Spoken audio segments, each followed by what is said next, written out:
ओम जगन्नाथाय ते नमः। जय जगन्नाथ। बहुत व्यक्ति कमेंट रे जानी जे आपण मंदिर सेवायत मान विषय कहतु। सत कह गले जदि मैं प्रत्येक दिन गोटे गोटे घंटा मंदिर सेवायत मान विषय कहे अति कम गोटे वर्ष ऊर्ध्व लगे से मु मझे मझे गोटे गोटे सेवक विषय कहबी। मो जो छुट्टी मिले मत से मुझे एका बुलिया चली जाए विभिन्न एरिया। से भाई छोट बयस छोट बयस मैंने मैट्रिक पास करता से समय जो मास छुट्टी मिले से मुझे जाइली बरहमपुर ऋषिकुल्या नदी कूल कूल जाऊँगी देखापी भगवान श्रीराम एपटे जाइंट सी कौ जगह के प्रतिष्ठा कर जगह रही जानापी महाप्रभुकर से जो स्मृति मुझे देखिली बहुत जगह लिंगटे पूजा होपरी गोटे गोटे पहाड़ पर चढ़ी देखला किसी पहाड़ पर किसी नहीं गोटे पत्थर टे थी कौन रामचंद्र प्रतिष्ठा करते ये भाव में जावा सन्ध्या गले पुणी देखे भगवान का आशीर्वाद जो सन्ध्या हो जाए मत कहीं मिल जाती। मु बरहमपुर लोक मानू अशेष अशेष धन्यवाद देवी एवं श्रद्धार सहित से प्रति मोर श्रद्धा भाव रही कहीं से बहुत सम्मान पाई पिला बयस ये भाव में गोटे दिन सन्ध्या होगला सन्ध्या समय से मुझे देखिली जाए मत पाखापाखि कौटी आरेंज करा पड़ो शोवाई रही जाओ भगवान लोक जी भी देखा भी पचारे ये कौट रही रातिटा सी जहाँ भी हो गोटे लोक भेट गला सी कहले जे आपण कौट आसते मुझे पूरी पूरी गला से आगे नमस्कार कला कहले आप मंदिर पाखे आप घर मुझे हाँ से भारी खुशी गला कहला आपन तले मंदिर पाखे क्या घर मुझे शुणु मंदिर पाखे खाली नुह मो जनाथर जी बड़ पंडा अच्छा पुओ ये शुणला सी आग माने दंड प्रणाम कला मो सार्ट पैंट पिंधे तापर मत माने श्रद्धार भक्तिर सहित गाँ भर नहीं गला तापर जाइए आप अनुमान करुवे से गाँ भितर समस्त मैंने गोटे एक बार मिलगला से मेली भितर मत माने बेड रे नुआ चादर पड़ला तकिया नुआ खबर पड़ला जहाँ भी हो मोपाई पलू भी या विभिन्न प्रकार सुषम खाद्य भल क्षीर सब मिलगला से जो उपमा पलू जन कहले आज्ञा ये तो आपको आप मारा हेन तो मुझे मारा कौन बा आपड़ जो भाव में वस्त्र परिवर्तन करी श्रद्धा भक्तिर सहित जो भाया रोषे कले मुझे देखिली से तो सब राम राम जो राम नाम से जग गंगा धाम आ मो ना भी राम तो सी मो पवित्र सी मत से जाति से मिलवार नहीं जहाँ भी हो गोटे लोक एकाठी हेले से लास्ट कथा जे से माने मते बलद गाड़ी रे बुलिया को नेबे माने कूट कौन अच्छी ता परदिन सब जाइए बलद गाड़ी रे पंचलिंग माने गोटे 5टा छोट छोट पत्थर रखिक महाप्रभु तांको पूजा करते से पंचलिंग दर्शन कली से तो से दिन बुली मुझे बैक कर आसिली आ से समय मुझे देखी आम तो सका उठले से नदी कूल संध्या तर्पण करे से योगा सूर्य नमस्कार अर्थात आम जो जोगर सूर्य नमस्कार अच्छी 12टा जाक से सूर्य नमस्कार योगासन करे तापर फेरे मत बहुत बढ़िया लगला। एक नदी गाधियार मजा गोटे अलग फ्लोइंग वाटर बहुत पानी से स्त्री लोक मैंने सब नदी कूल मानक खाल कर गोटे माठिया भितर ऊपर गोटे कना रखिथा छोट छोट गिना दिहरे से पानी नहीं भर पुरांती आ से पानीटा अति स्वादिष्ट आ हाइजेनिक जीर्ण कराए बहुत सुंदर सुंदर अनुभूति आसे किसी स्केच भी करे राति कौन से कटिगला तापर्यटन से सारे बहुत बुलिली से खाया पीवा सब व्यवस्था करते मोर आउ बैक कलापर रात बसिक से कहले जे आप सी आमको हाड़ी बहुत बारण थाए बरहमपुर लोक आम सेवायत मान भाया मुझे कहली देखूँ महाप्रभु पाखे कौन जाति भेद ना महाप्रभु समस्त प्रिय आ सब प्रकार जातिर लोक महाप्रभु पाखे सेवा करती। गोटे लोक कहले ब्राह्मण गोष्ठी होते से कौन हाड़ी सेवा करती मुझे हाड़ी ସେବା ଏମିତି ଅଛି ଯେ ସେ ଯଦି ନ ବଜେଇ ବାଜା ତାହେଲେ ମହାପ୍ରଭୁ ଖାଇବେନି। ସେ ବାଜା ନ ବଜେଇଲେ ମହାପ୍ରଭୁ ବାହାରକୁ ଯିବେନି। ମହାପ୍ରଭୁଙ୍କର ବାହାରକୁ ଯିବା ଆଉ ଭୋଜନ କରିବା ଏସବୁ ସେଇ ହାଡ଼ି ହିଁ ବଜାଏ, ତାହେଲେ ସେ ଯାଆନ୍ତେ। ସମସ୍ତେ ଆଶ୍ଚର୍ଯ୍ୟ ହେଲେ କେମିତି ସମ୍ଭବ। ତାପରେ ମୁଁ ତାଙ୍କୁ ଗୋଟେ ଯେଉଁ କଥା କହିଥିଲି, ଇଏ ହେଉଛି 10ମ ଶତାବ୍ଦୀର ପୂର୍ବ ଘଟଣା। କାରଣ ଯଜାତି କେଶରୀ ଯେତେବେଳେ ଆଣିଲେ ସୋନପୁର ଉଦ୍ଧାର କଲେ, ତାଙ୍କ ନାଁ ଥିଲା ଶୋଭନ ରାଜା। ସେ ନିଜକୁ ପୁରୁଷୋତ୍ତମ ଭାବରେ ପରିଚୟ କରିଥିଲେ। ଏହା ଆମର ଲେଖା ଅଛି ଯଜାତି କେଶରୀ। ସେତେବେଳେ ସେତେବେଳେ ତ ଆଉ ସେବାୟତ ବେଶୀ ନଥିଲେ, କେବଳ ବଡ଼ ପଣ୍ଡାଟି ଥିଲେ ସମ୍ବଲପୁରରେ। ସେଥିପାଇଁ ଆଜିକାଲି ବଡ଼ ପଣ୍ଡାଙ୍କର ଦେଖିବେ ସମ୍ବଲପୁରରେ ବହୁତ ସବୁ ଆମରି ବଂଶଜ, ଆମରି ଗୋତ୍ର ବି। ଆଉ ସେ ତା ସାଙ୍ଗରେ କନୌଜରୁ ପୂଜା ପଣ୍ଡା, ବିରିବନ୍ଧୁ ଆଣିଥିଲେ ଦୈତାପତି, ଏସବୁ ବହୁତ ସେବାୟତକୁ ଆଣିଲେ। ସିଏ ପଛରେ ଗ୍ରାଜୁଆଲି ବହୁତ ସେବା ବଢ଼ିଛି। ସୁଆରମାନଙ୍କ ଭିତରେ ଆପଣ ଦେଖିବେ ବିଭିନ୍ନ ପ୍ରକାର ସୁଆର ଅଛନ୍ତି। ଏଭଳିଆ ପଛରେ ଗ୍ରାଜୁଆଲି ବଢ଼ିଛି। ସେହି ସମୟରେ ଘଟଣା ଏଠି ଆପଣ ଆସନ୍ତୁ ଭାରି ଆମର ସେଇ ଋଷିକୂଲ୍ୟା ନଦୀ ପାଖକୁ ଯିବା। ସେଠି ବି ତା'ର ସ୍ମୃତି ବି ଅଛି। ଏବେ ତ ମୁଁ ଯାଇନି, ବହୁତ ବର୍ଷ ହେଲାଣି, କ'ଣ ତ ମୁଁ କହିପାରିବିନି। ସେତେବେଳେ ଦେଖିଥିଲି ତା ସ୍ମୃତି ଥିଲା। ମୁଁ କହିଲି ଏଇଭଳିଆ ସ୍ମୃତି କ'ଣ? ସେ କହିଲେ ଆପଣ ଯେଉଁ କଥା କହିଲେ ରାତିରେ ସେଇଟା ତା ସ୍ମୃତି ମୋତେ ଦେଖେଇଲେ। ଆଉ ସେମାନେ ଜାଣିଥିଲେ ଏ ସ୍ମୃତିଟା କାହିଁ ରହିଛି। ମୋର ଶୁଣିଲା ପରେ ଜାଣିଲେ। ସେଠି ସେ ଋଷିକୂଲ୍ୟା ନଦୀ ପାଖରେ ଗୋଟେ ଛୋଟିଆ ଗାଁ ଥିଲା ଗୋପାଳପୁର। ସେ ଗୋପାଳପୁର ପାଖରେ ସେତେବେଳେ ଝୁପୁଡ଼ି ଘର ବେଶୀ ଥାଏ। ସେ ଗୋପାଳପୁରରେ ନଦୀ କୂଳ ପାଖରେ ଗୋଟିଏ ଦରିଦ୍ର ହାଡ଼ିଟିଏ ରହୁଥାଏ। ସକାଳୁ ଉଠେ, ଗ୍ରାମ ସଫା କରେ, ବ୍ରାହ୍ମଣମାନେ ଦେଖିଲେ ଗୋଡ଼ ତଳେ ହାତରେ ପଡ଼େ, ଦଣ୍ଡ ପ୍ରଣାମ ବି କରେ, ଏମିତି ହାତ ଯୋଡ଼େ। ତା'ର ଏଇଭଳି ଭାବରେ ପ୍ରତ୍ୟେକ ଦିନ କଟିଯାଏ। ଯିଏ ଯାହା ଦେଲା ମୁଠେ ଖାଇଦିଏ, ବାସ୍। ସନ୍ଧ୍ୟା ହେଇଗଲେ ଏକଲା ଲୋକ, ଏକୁଟିଆ ଲୋକ ଘରକୁ ଫେରେ। ଘରେ ସବୁ ପୋଷାକ ପତ୍ର ପରିବର୍ତ୍ତନ କରିକିରି ପାଖରେ ଗୋଟେ ତାଙ୍କର କୃଷ୍ଣ ମନ୍ଦିର ଥାଏ, ସେଇଠି ସେ ଚାଲିଯାଏ। ଯେତେବେଳେ ଯାହା ନାଁ ମନେ ପଡ଼େ ସେଇ ନାଁ ନେଇକରି ବଜାଏ, ଆନନ୍ଦରେ ଭରିଯାଏ, ନୃତ୍ୟ କରେ। ଆଉ ସେ ପୂଜକମାନେ ବି ଜାଣିଥାନ୍ତି ଏ ହାଡ଼ିଟା ଆସିବ ସନ୍ଧ୍ୟାବେଳେ, ଯାହା ଭୋଗ ହୋଇଥାଏ ତାକୁ ରଖିଥାନ୍ତି। ସେ କୀର୍ତ୍ତନ ସାରିଲା ପରେ ସେଇ ତ ପ୍ରସାଦ ଗ୍ରହଣ କରେ, ଆଉ ଆସିକି ନିଜ କୁଟୀରରେ ଏକା ଶୋଇଯାଏ। ଏ ଥିଲା ତା'ର ପ୍ରତିଦିନିଆ କାର୍ଯ୍ୟ। ନା ଜ୍ଞାନ ଅଛି, ନା ପାଠ ପଢ଼ି ଜାଣିଛି, ନା ବହି ପଢ଼ୁଛି। ସେ ଶ୍ରଦ୍ଧାରେ ସେ ଯାଏ ମହାପ୍ରଭୁ ପାଖରେ ବଜାଏ। ଏମିତି ଭାବରେ ତା ଜୀବନଟି କଟିଯାଏ। ଦରିଦ୍ର ଲୋକ, ଯିଏ ଖଣ୍ଡ ଦେଲେ ପିନ୍ଧେ, ନହେଲେ କାହାଠୁ ମାଗିକି ପିନ୍ଧେ, ବା ଖଣ୍ଡେ ବସ୍ତ୍ର ଦିଅ ପିନ୍ଧିବି। ଶୀତ ଖରା ତା ପାଇଁ ସବୁ ସମାନ ଥିଲା।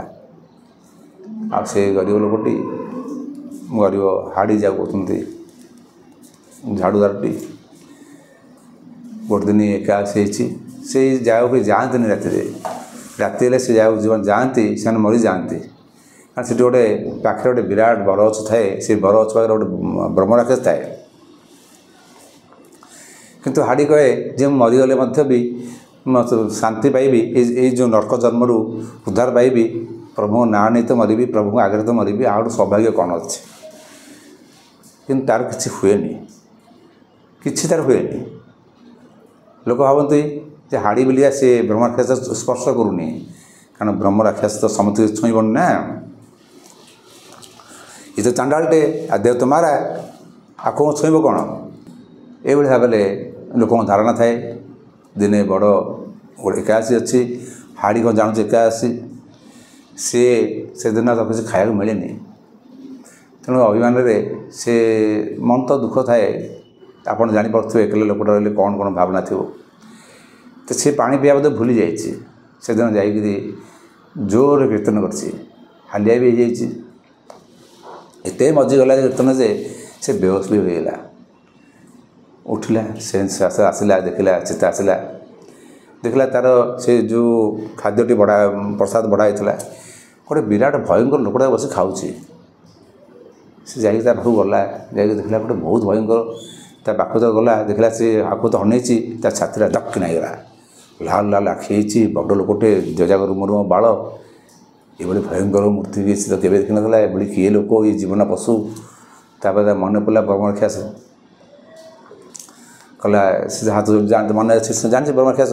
କହିଲା ହାତ ଯୋଡ଼ିଲା, କହିଲେ ହେ ବ୍ରହ୍ମରକ୍ଷାସ ଦେବତା, ମୋତେ ଟିକିଏ ପ୍ରସାଦ ଦିଅନ୍ତୁ। ମୁଁ ଆଜି କିଛି ଗ୍ରହଣ କରିନି, ଆଉ ଆପଣ କ୍ଷୁଧା ମେଣ୍ଟାଇବା ପାଇଁ ତ ମୁଁ ଅଛି ନା, ମୋତେ ଖାଇଦିଅନ୍ତୁ, ଆଉ ମୋତେ ପ୍ରସାଦ ଟିକେ ଦିଅନ୍ତୁ। ମହାପ୍ରଭୁ ପ୍ରସାଦ ପାଟିରେ ରଖିଥିବି, ଆପଣଙ୍କର କ୍ଷୁଧା ମେଣ୍ଟାଇବା ପାଇଁ ମୋ ଶରୀର ଅଛି, ଆପଣ କ୍ଷୁଧା ମେଣ୍ଟନ କରନ୍ତୁ। ବ୍ରହ୍ମରକ୍ଷାସ ଠିଆ ହେଇଗଲା। ତା ଠିଆ ହେବା ଦେଖିକିରି ଏଡ଼େ ବଡ଼ ରୂପ, ଭୟଙ୍କର ରୂପ। ସେତେବେଳେ ଲାଇଟ୍ ତ ନଥିଲା, ଅନ୍ଧାର ଦୀପ ଆଲୋକିତ ହେଉଥିବ। ସେ ଡରିଗଲା ବହୁତ, ଯେତେ ସାହସ ଥିଲେ ବି ଡରିଗଲା। ତଥାପି କହିଲା ମୁଁ ତ ମରିବି। ପ୍ରସାଦ ଟିକେ ହାତକୁ ଦେଲା ବ୍ରହ୍ମରକ୍ଷାସ। ସେ ଖାଇଲା, ଖାଇକି କହିଲା କୃଷ୍ଣଙ୍କ ନାଁ ନେଇକି, ରାମକୃଷ୍ଣ ନାଁ ନେଇ ମରିବି। ହରେ ରାମ ରାମ ରାମ ହରେ ହରେ କୃଷ୍ଣ କୃଷ୍ଣ ହରେ। ଏମିତି ତା ସେ ଆଖି ବନ୍ଦ କରି କହିଲା, ପ୍ରଭୁ ନାଁ ନେଇ ମରିବି। ବ୍ରହ୍ମରକ୍ଷାସ ତା ନାଁ ଧରି ତାକୁ କହିଲା, ଆଜି ତୁ ମୋତେ ଡର ନା, ଆଜି ତୋ ପାଖକୁ ମୁଁ ମାଗିବା ପାଇଁ ଆସିଛି, ତୁ ମୋତେ ବି ସେ ଦେବୁ। ଇଏ ହାଡ଼ି ଆଶ୍ଚର୍ଯ୍ୟ ହେଇଗଲା। ଏ ଆଖି ମଝି ହରିରାମ ଯେଉଁ କରୁଥିଲା, ଆଖି ଖୋଲିଲା, ଦେଖିଲା ଏଡ଼େ ଭୟଙ୍କର ରୂପ, ଡର ତ ମାଡ଼ୁଛି, ବିରାଟ ରୂପ। କହିଲା ଆପଣଙ୍କୁ ମୁଁ କ'ଣଟା ଦେବି, ମୁଁ ତ ହାଡ଼ି। ନା ତୁ ହାଡ଼ି ହେଲେ କ'ଣ ହେବ, ମୋ ବିଷୟ ତୁ ଜାଣିଛୁ? ନା ମୁଁ ଜାଣିନି। ତୁ ଜାଣିଛୁ ଯେ ଏଇ ଯେଉଁ ଗାଁରେ ଯେଉଁ ଗୋଟେ ଥିଲେ, ତାକୁ ସମସ୍ତେ ବହୁତ ବଡ଼ ବ୍ରାହ୍ମଣ ଭାବିକିରି ମହାପ୍ରଭୁ ଡାକୁଥିଲେ। ନା ହଁ, ଜଣେ ବହୁତ ବଡ଼ ପଣ୍ଡିତ ଥିଲେ, ତାଙ୍କୁ ମୁଁ ମୁଣ୍ଡିଆ ମାରେ। ବହୁତ ବୟସ୍କ ଲୋକ, ବଡ଼ ଜ୍ଞାନୀ ଲୋକ ଥିଲେ ଆଜ୍ଞା, ତାଙ୍କୁ କିଏ ନ ଜାଣିଛି, ଗାଁ ତ ସବୁ ଲୋକ ଜାଣିଛନ୍ତି। ସେ କର୍ମକାଣ୍ଡରେ ଧୁରନ୍ଧର ଥିଲେ।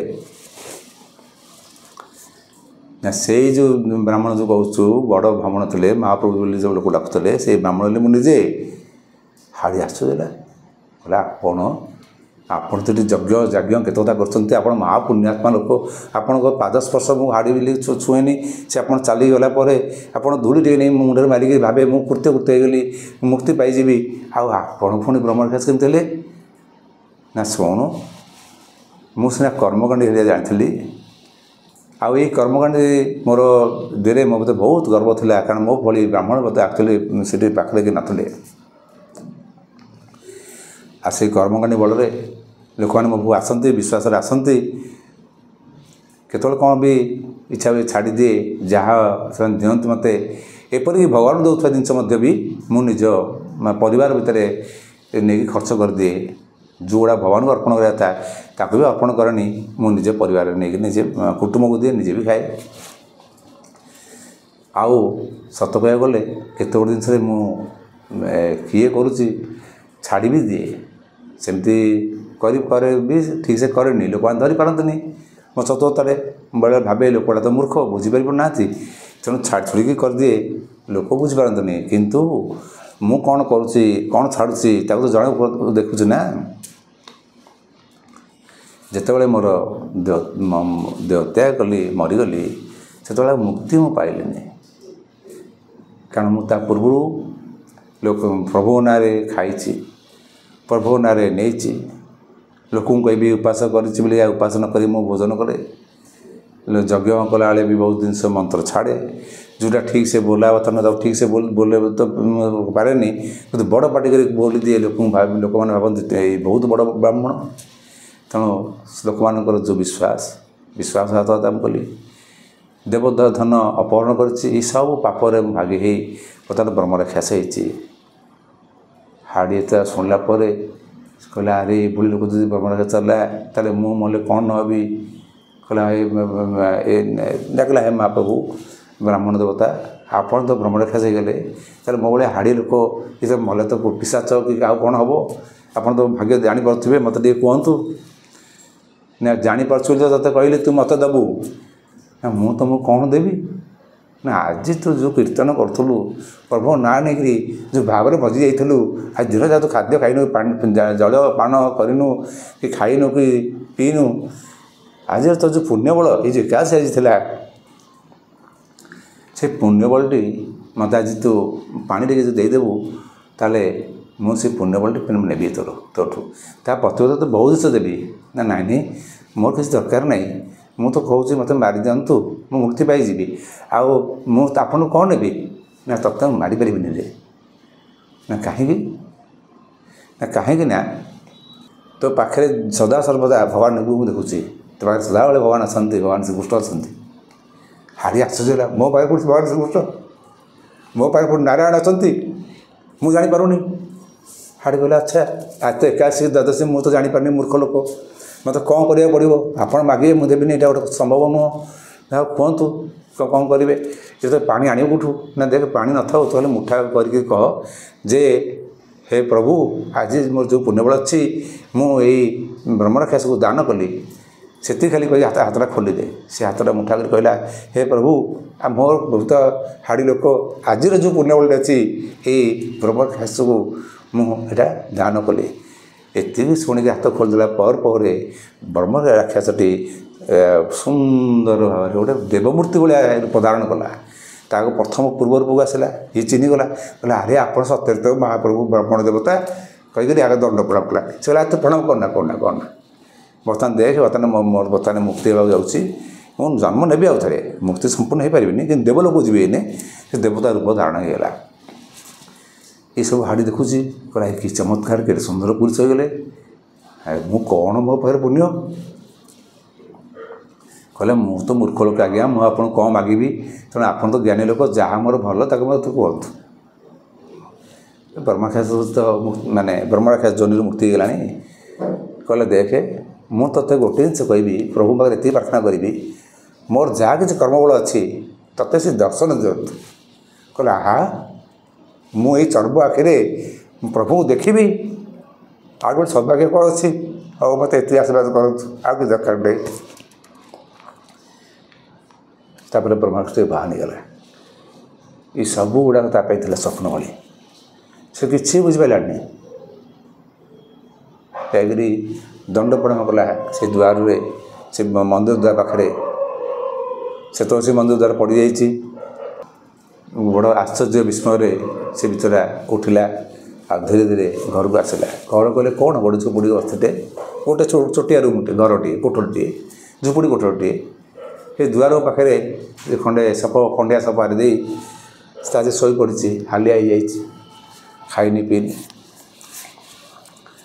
ହଠାତ୍ ଦେଖୁଛି ଯାକୁ କିଏ ଡାକୁଛି, ଏଇ ଉଠ, ଦେଖ ମୁଁ ଆସିଛି।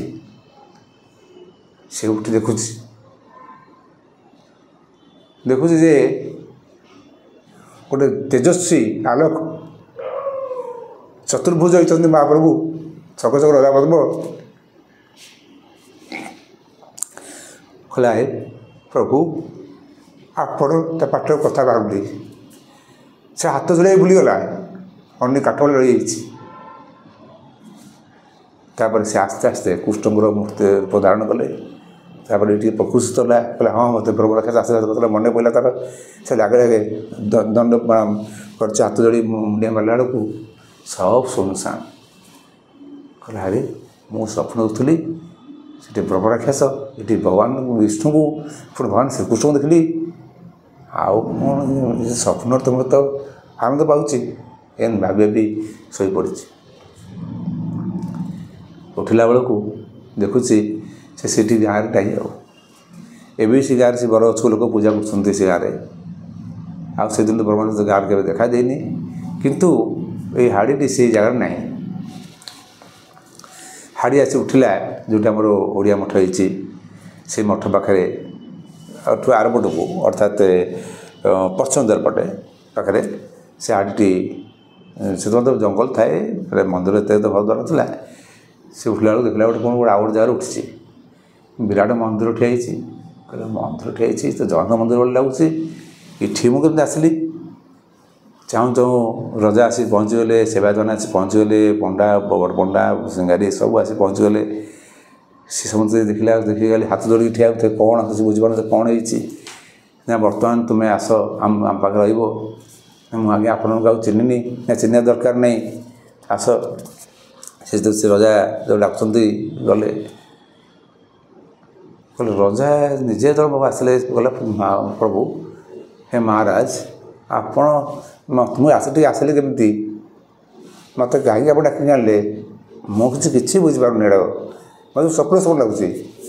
ନା ନାଇଁ ନାଇଁ, ମୋତେ ପ୍ରଭୁ ନିଜେ କହିଛନ୍ତି ତୁମେ ଭଲ ବାଜା ବଜାଉଛ।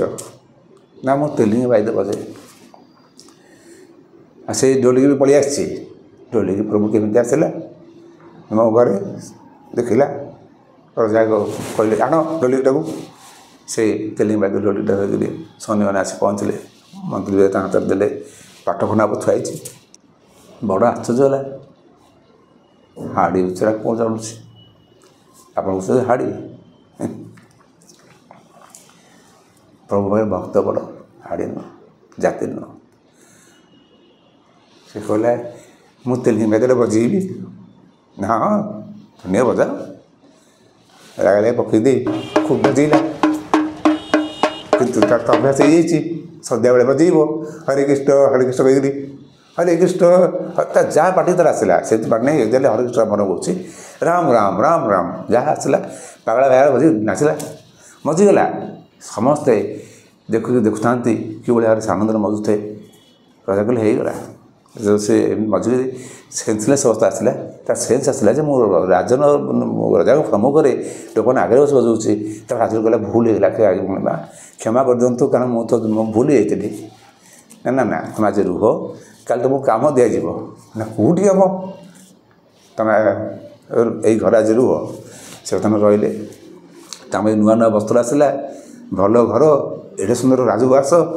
ସେ କିଛି ବୁଝିପାରୁଥିଲା। ତାହେଲେ ଅର୍ଥାତ୍ ସ୍ୱର୍ଗରୁ ଆସିଛି ସେ।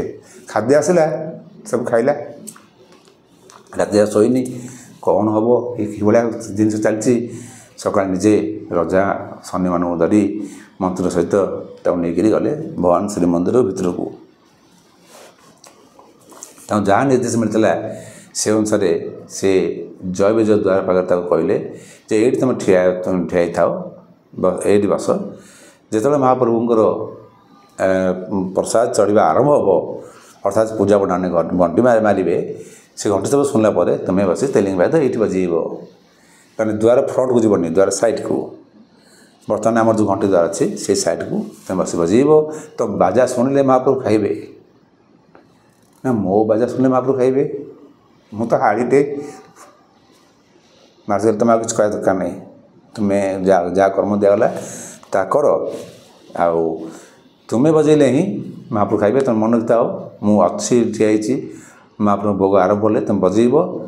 ଯେତେବେଳେ ଲୋକମାନେ ତୁମକୁ କହିବେ ଦ୍ୱାର ବନ୍ଦ ହେଲା, ସେତେବେଳେ ତୁମେ ବନ୍ଦ କରିଦେବ। ସେ ଖୁସି ହେଲା, ମହାପ୍ରଭୁ ବଜେଇବି। କହିଲେ ପ୍ରଭୁଙ୍କୁ ଟିକେ ଦର୍ଶନ କରିପାରିବେନି? ନା ଏଇ ସାମାନ୍ୟ ଜିନିଷ, ତୁମେ ତ ଦର୍ଶନ କରି ଆସିଛ, ଆଉ ଦର୍ଶନ କର। ଗଲା ଦର୍ଶନ କରିବାକୁ। ତାକୁ ଛାଡ଼, ଦେଖିଲା ମହାପ୍ରଭୁଙ୍କୁ। ସେଠି ଦେଖୁଛି ବିଭିନ୍ନ ହଠାତ୍ ହେଇଛି କାଳିଆ ଏଇ ତ ରୂପ ମୁଁ କେବେ ଦେଖିନି। ପ୍ରଥମ ଥର ଦେଖୁଛି କ'ଣ କଳା କଳା ମୁହଁ ହେଇଛି, ଗୋଡ଼ ରାଖି ହେଇଛି। ସିଏ ଗୋଟେ କ'ଣ ଏମିତି ହେଇଛି, ହାତ ଗୋଡ଼ ନାହିଁ, ଏମିତି ଗୋଟେ ହେଇଛି। ସେ ଗୋଟେ କ'ଣ ଧଳା ମୁହଁ ଗୋଟେ ହେଇଛି, ହଳଦିଆ। ସେ କିଛି ବୁଝିପାରିଲାନି। ତାପରେ ହଠାତ୍ ଦେଖିକି ହଉ ସମସ୍ତେ କହୁଛନ୍ତି ମହାପ୍ରଭୁ ମୁଣ୍ଡିଆ ମାରିଲା। ତା ଦେଖିଲା ବେଳକୁ ଚତୁର୍ଦ୍ଧା ମୂର୍ତ୍ତି ନାରାୟଣ, ଏଇ ସାକ୍ଷାତ ନାରାୟଣ। ପୁଣି ମୁଣ୍ଡିଆ ମାରିଲା। ପୁଣି ଆଖି ଖୋଲି ଦେଖିଲା ବେଳକୁ କୃଷ୍ଣ, ବଳରାମ, ସୁଭଦ୍ରା ଏଠି ହେଇଛନ୍ତି। କହିଲା ଏଇ ତ ଜୀବନ୍ତ ଠାକୁର, ଏ ଜୀବନ୍ତ ଠାକୁର ପୂଜା ହେଉଛନ୍ତି। ମହାରାଜାଙ୍କ ଗୋଡ଼ ପଡ଼ିଗଲା। ରାଜା ତଳକୁ ଉଠିକି ଦେଲେ। କହିଲା ନା ନା ନା, ତୁମେ ଆଲିଙ୍ଗନ କରି ନଗେଇଲେ ତୁମେ ଭକ୍ତ। ଆଉ ତୋ ଭଳି ଭକ୍ତକୁ ଆମେ ପାଇ ଆମେ ଧନ୍ୟ। ମୁଁ ବି ଜଣେ ସେବକ, ମୁଁ ବି ରଜାଙ୍କୁ ଏଠି।